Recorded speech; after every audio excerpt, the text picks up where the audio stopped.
I've always believed that getting older teaches you two important truths. First, that your body will eventually betray you, and second, that the people you raised might do the same. I didn't learn the second lesson until much later than I'd ever expected. It started with fatigue, a deep, dragging heaviness that made every step feel like walking through thick mud. At first, I shrugged it off. Age catches up with all of us. But after a while, even climbing the staircase in my own house felt like a negotiation between my willpower and my knees. My son, Mark, noticed before I ever said a word.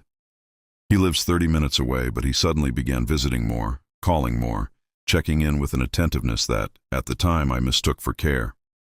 "Dad, you need to take those symptoms seriously," he said one evening, arms crossed like he was the parent now. "Let me take you to the doctor. I'll handle the bills. You don't worry about anything." Those were the words that got me. "I'll handle the bills, Dad." I never imagined I'd need that kind of help. I'd worked 46 years as a machinist, saved carefully, lived modestly, and kept a separate emergency fund precisely so I wouldn't become a burden to my family. But the tests kept coming. Scans, blood work, heart monitoring, and even with insurance, the charges piled up faster than I could keep track. So when my son insisted he would take over the financial side, I let him. I felt a strange mixture of relief and guilt, but mostly gratitude. It felt good in a way, to have your child step up when you needed them. But gratitude has a short lifespan when paired with deceit. At first, Mark was almost too eager. He scheduled appointments before asking me. He took all my medical mail and said he'd sort it out later. He told the doctor to send test results directly to him. When I questioned that, he just smiled. "Dad, it's just simpler if I'm the point of contact. You just rest." I should have listened to the unease in my stomach. But when you want to believe someone, you'll swallow that unease until it feels like nothing. 2 weeks passed like that, quiet, strange, almost rehearsed. Then came the morning everything shifted. I had dozed off on my recliner after a long, exhausting night of chest pressure. I woke up to the muffled sound of Mark's voice drifting in from the kitchen. He must have thought I was still asleep, because he wasn't trying to soften his tone. "No, listen," he said sharply, and I immediately recognized his business voice, the one he used when negotiating deals at work. "His condition is stable for now, but long-term risk is, well, a strong possibility." I frowned. That wasn't what the doctor told me. Then I heard the phrase that froze me in my chair. "But if the risk category increases, the payout increases too, right?" "Payout." My breath went cold. A woman on the phone responded, her voice crisp, efficient, definitely from some insurance office. "Yes. But policy restructuring requires his signature before his next evaluation." Mark let out a small laugh, the kind that isn't amused, just confident. "He'll sign whatever I put in front of him. He trusts me." I felt something in my chest. Not pain, not physical, but a hollow, heavy crack, the kind only betrayal can cause. My own son wasn't helping me manage medical bills. He wasn't protecting me. He was reshaping my insurance to maximize what he would gain if something happened to me. He was preparing for my decline like it was a business move. I sat perfectly still, ears sharp, mind racing. The call ended shortly after, and I heard his footsteps coming into the living room. I shut my eyes halfway, pretending to just wake up. "Dad," he said warmly, too warmly, "you're up. Good. I've got some papers for you. Routine insurance adjustments. Nothing to overthink." He placed a folder on the coffee table, thick, heavier than anything routine should be. I looked at him, searching his face for even a flicker of guilt. But Mark had always been good at hiding what he didn't want others to see. "What kind of adjustments?" I asked quietly. "Oh, just consolidations, cost optimizations, that sort of thing." He shrugged casually. "All to protect you." Protect me. If I hadn't heard the call, those words would have comforted me. But now they sounded poisonous. "I'll read them tonight," I said, keeping my tone steady. For the first time, he hesitated. A long, calculating look flickered across his eyes. Was he wondering whether I'd heard anything? Whether I suspected? But then he forced a smile and patted my shoulder. "Sure, Dad. Just sign them and I'll file everything tomorrow." He left not long after, and when the house grew quiet again, I opened the folder. Page after page of policy restructuring, beneficiary changes, coverage tier upgrades designed to pay out only under severe deterioration, terms that would make me ineligible for certain treatments, but increase the long-term benefit he'd receive. My hands shook. Not from illness, from clarity. That was the moment I understood something that many parents refuse to admit. Not every child grows into the kind of person you hoped they would. Some grow into exactly the kind of person you feared they might. And Mark, my son, was planning for a future where I wasn't around to expose him. I closed the folder, exhaled slowly, and said to myself, "This ends on my terms." I barely slept that night. Not from illness, but from the kind of alertness that only betrayal can wake in a man. Every time I closed my eyes, I heard Mark's voice replaying in that cold, transactional tone. He'll sign whatever I put in front of him. As if I were a task, a calculation, a stepping stone. When dawn finally crept through the curtains, I made myself a cup of strong coffee, the kind that smells like burnt earth and old mornings, and sat at the kitchen table with the insurance papers spread out in front of me. I read every word, slow and steady, letting the truth settle like dust on old furniture. What he planned wasn't illegal. That almost made it worse. It was clever, strategic, carefully engineered to look like he was helping me optimize my coverage. Most people wouldn't question it. Hell, if I hadn't overheard that call, I might have believed it myself. But intent matters, and his intent wasn't care, it was advantage. I thought about calling him right then, demanding an explanation, asking him how long he'd been thinking this way, how long he'd been waiting for me to weaken. But something inside me said no. Not yet. Anger, I've learned, is like a faulty tool. Swing it too early and you'll hit the wrong thing. So I waited. Around noon, my neighbor Alice stopped by with homemade chicken soup. The smell hit me first. Rosemary, garlic, a hint of lemon.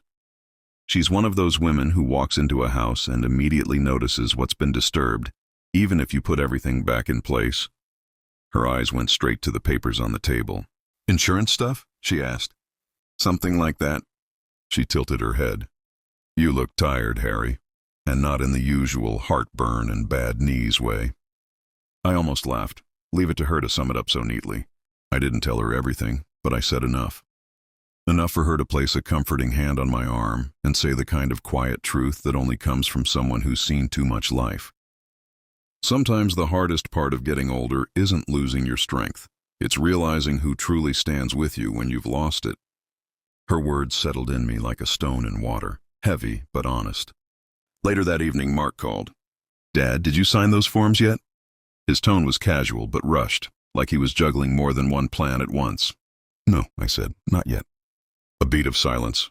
I could almost hear him calculating again. "Well, no pressure, but the deadline is tomorrow. I can swing by in the morning."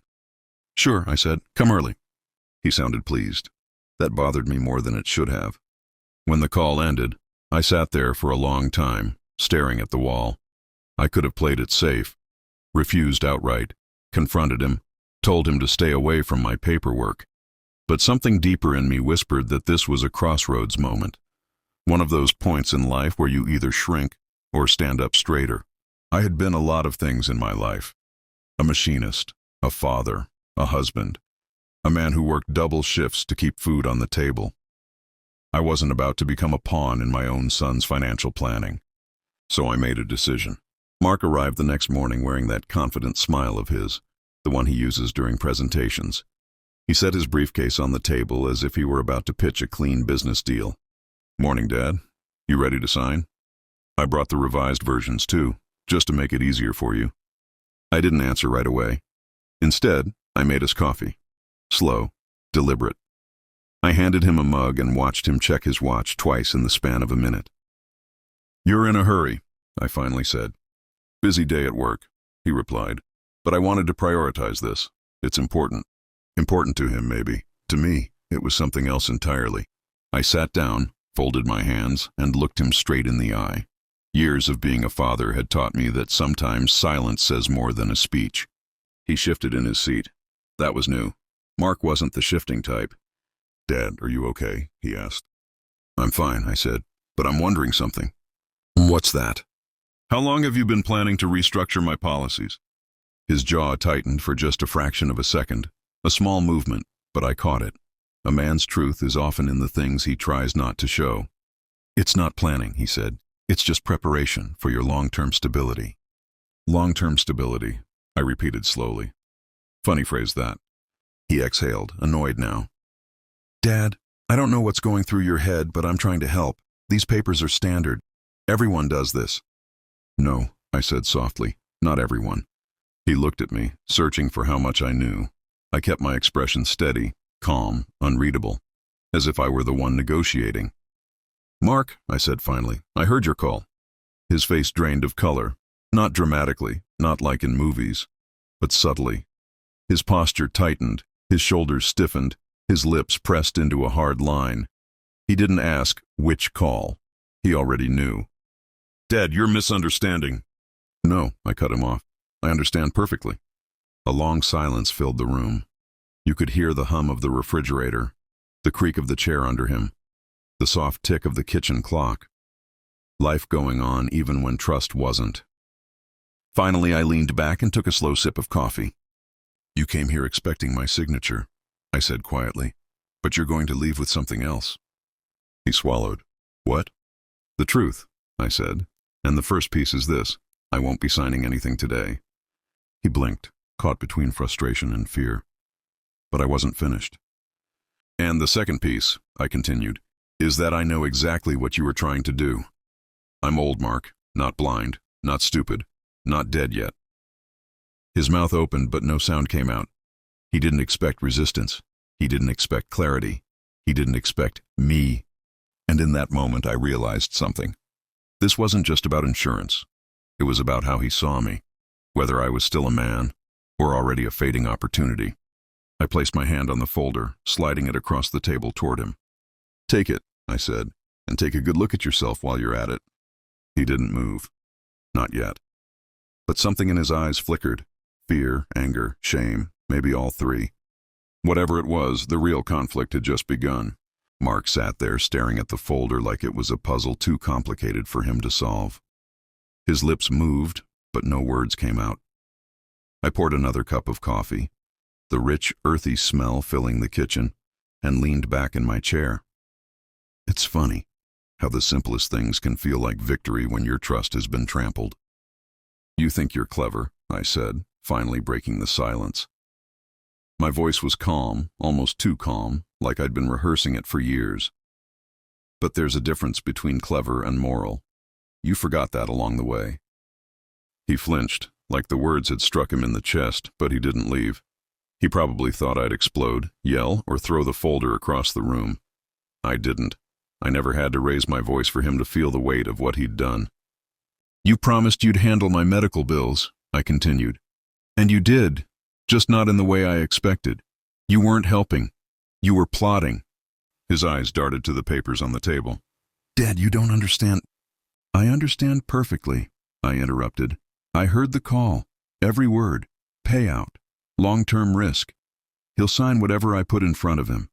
You weren't thinking about me, you were thinking about yourself. He swallowed hard. The silence stretched like a wire between us. I could see the gears turning in his head, the panic, the embarrassment, the sudden realization that the man he tried to manipulate wasn't a boy anymore. Not that boy who would blindly trust him. Not ever again. I stood and walked to the window, letting the sunlight cut across the table. I'm not angry, Mark. Not yet. Anger is loud. It's ugly. It gives people excuses. I'm disappointed. And sometimes disappointment speaks louder than shouting. He shifted uncomfortably. I turned to face him fully. Here's the deal. You want to handle my affairs? Fine. But you follow the rules. My rules. Not your interpretation of convenience. Not your version of gain. Not your version of help. He nodded hesitantly. His face was pale, sweat beading on his forehead. I didn't move closer. I just let the room hold him in the quiet that only truth can make. You're going to leave today, I said. You're going to take these papers with you, and you're going to think about every word, every choice, every corner you tried to cut. He opened his mouth, but I raised a hand. No arguments, no excuses. I want reflection, not debate. That's when he finally realized the gravity of what he had tried to do. He hadn't expected resistance.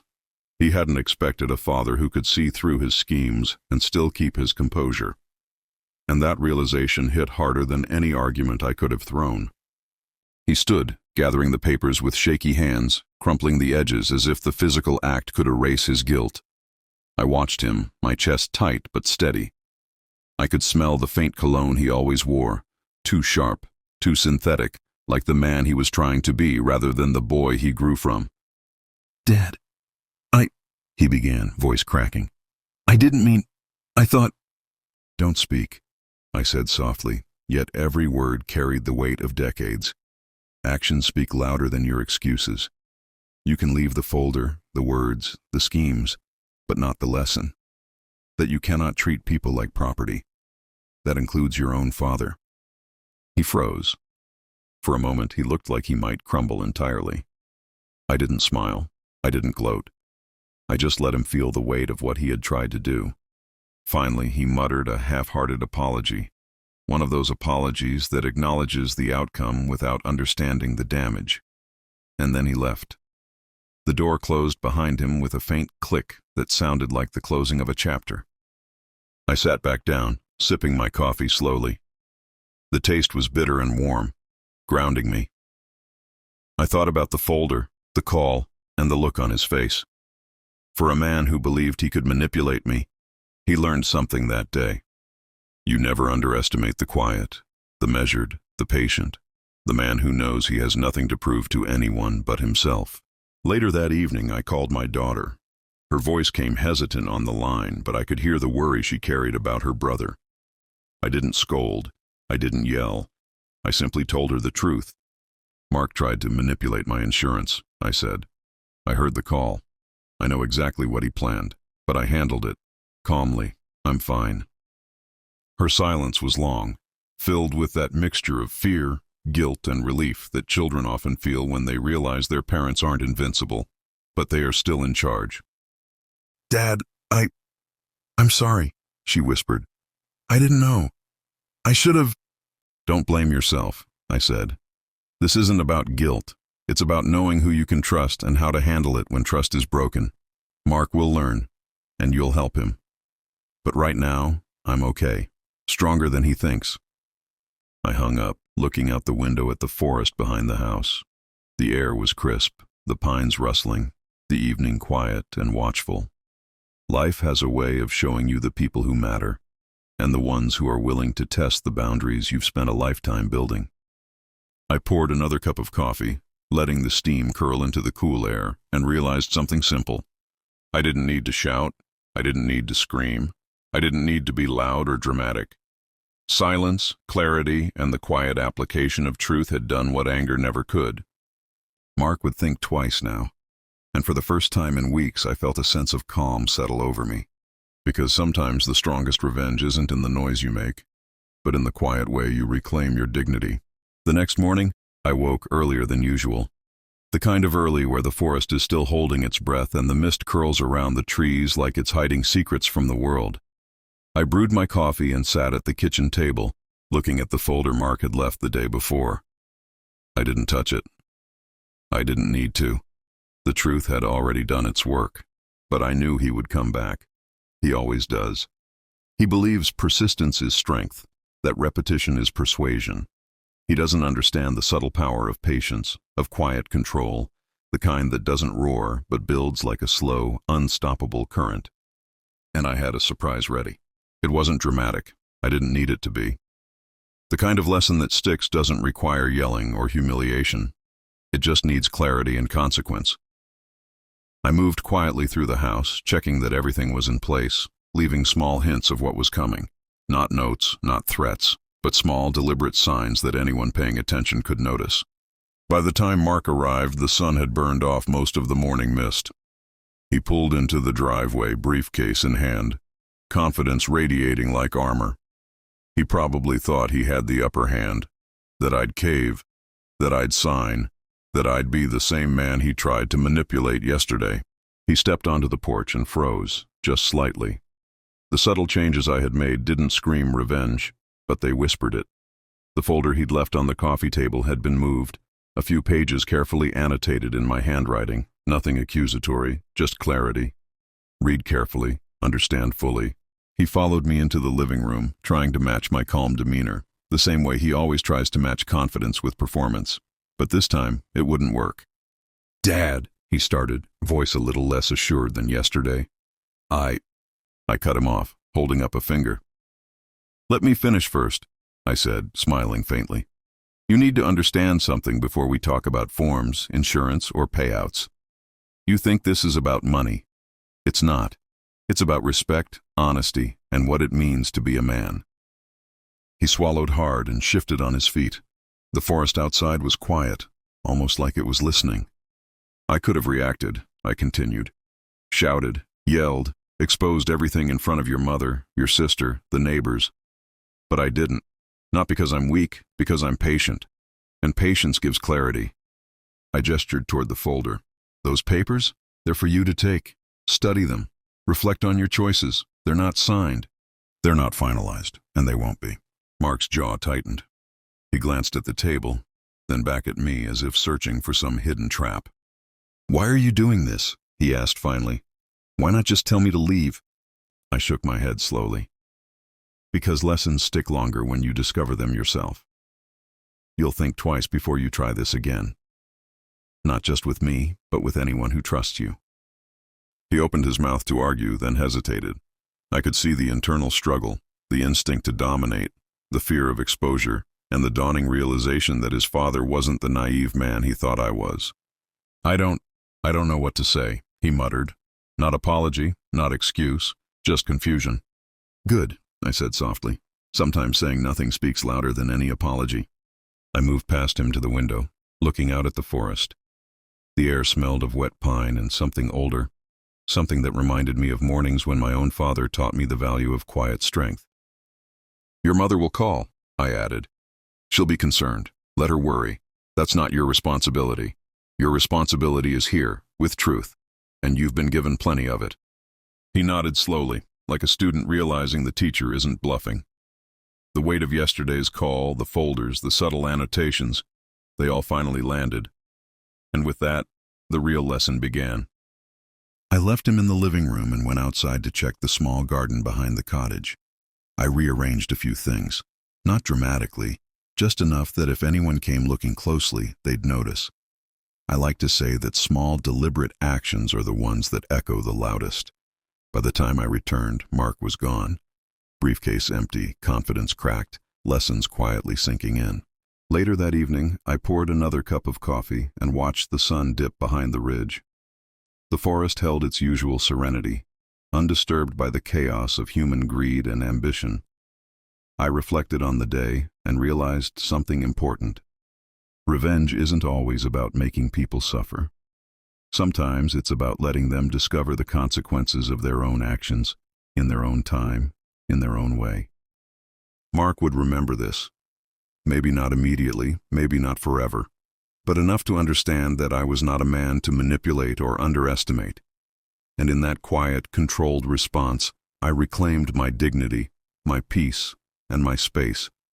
By the time night fell, I lit a fire in the stove, the scent of burning birch filling the room. I sipped my coffee slowly, feeling the warmth settle into my chest.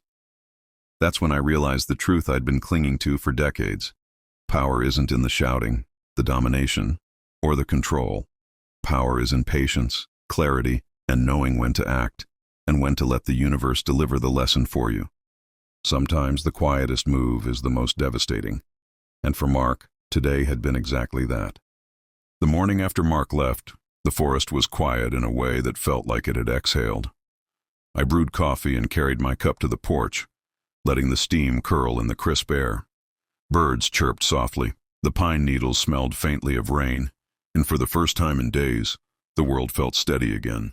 I thought about Mark, about the call, the folder, the subtle lesson I'd orchestrated without saying a harsh word. I wondered if he understood the depth of what had happened. Did he realize that his actions weren't just about insurance policies or money? They were about trust, respect, the boundaries a father sets and expects to be honored. By late morning, my daughter called. Her voice was tentative, but there was a warmth underneath it, a careful hope. "Dad, I wanted to check on you," she said. "Are you okay?" How did everything go?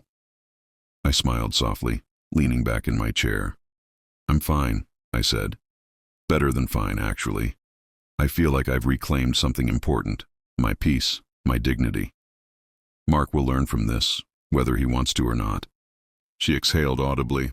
I was so worried. I didn't know what he was planning. I should have spoken up sooner. I chuckled, a low, warm sound. Don't blame yourself, sweetheart. This isn't about fault. It's about learning who people really are and how to handle it when they show you. You can't control others. You can only control yourself. And today, I did just that. She laughed lightly, a relief hidden in the sound. You make it sound so simple, she said. It's not simple, I admitted. It's deliberate. Every choice, every pause, every moment of patience. Deliberate. That's how you survive the betrayals life throws at you. That's how you keep your dignity intact. After we hung up, I spent the afternoon wandering the edge of the forest, the damp earth under my boots soft and forgiving. The moss smelled like old growth, rain, and quiet wisdom. I thought about my own life, the mistakes, the lessons, the moments I wished I could redo. And I realized that this wasn't just a lesson for Mark. It was a reminder for me, too. To act with patience, to let the universe deliver justice in its own way, and to always protect the peace I've fought so hard to earn. Later, as the sun began its slow descent, I checked the mailbox. There was a small envelope from Mark. I didn't open it immediately. Instead, I placed it on the kitchen counter, letting it sit where I could see it, but not be tempted. Sometimes, the weight of consequence is enough without even opening the message. By evening, I had lit a fire in the stove. The smell of burning birch and the faint tang of smoke filled the cozy space. I sank into my favorite chair, blanket over my knees, cup of coffee in hand. And I thought about what I'd learned. About life, about family, about quiet strength. Mark's actions had been shocking, painful even, but they hadn't broken me. They hadn't diminished me. And in that realization, I found something sweeter than revenge. Understanding, patience, and a confidence that comes from living true to yourself. I looked around the cottage, the worn wooden beams, the small garden outside, the forest stretching endlessly behind it, and smiled. The forest had a way of making everything seem larger than life, but smaller too. Perspective, distance, clarity. That's what it had given me, and what I wanted to pass along to anyone listening. If there's a lesson here, it's this. Not every betrayal needs confrontation. Not every insult demands retaliation. Sometimes the most powerful response is stillness, patience, and the quiet letting of consequences do their work. People like Mark learn eventually. They always do. And when they do, you'll already be standing tall, calm, and unshaken. Later that night, I lit a candle by the window and watched the fireflies flicker in the darkness. Life goes on. Children grow, choices are made. Mistakes are recognized too late or just in time. And for a man like me, older, wiser, tempered by years, it's a comfort to know that dignity, once claimed, can never be taken without your consent. So, if you're listening and wondering how to handle the people in your life who try to manipulate or take advantage, remember this. Your peace is yours first. Your clarity comes next. And patience. Patience is the quietest, sharpest form of revenge you'll ever need. Thanks for sitting with me today. If you want to hear more stories from this old man's life, lessons learned, mistakes survived, quiet victories earned, stick around. There's plenty more where this came from, and I promise they're worth the time. Sometimes wisdom comes slow, but it lasts forever. And if nothing else, that's an old man's 2 cents. So brew a cup of coffee, pull up a chair, and listen closely. There's always something to learn if you're willing to be patient enough to hear it.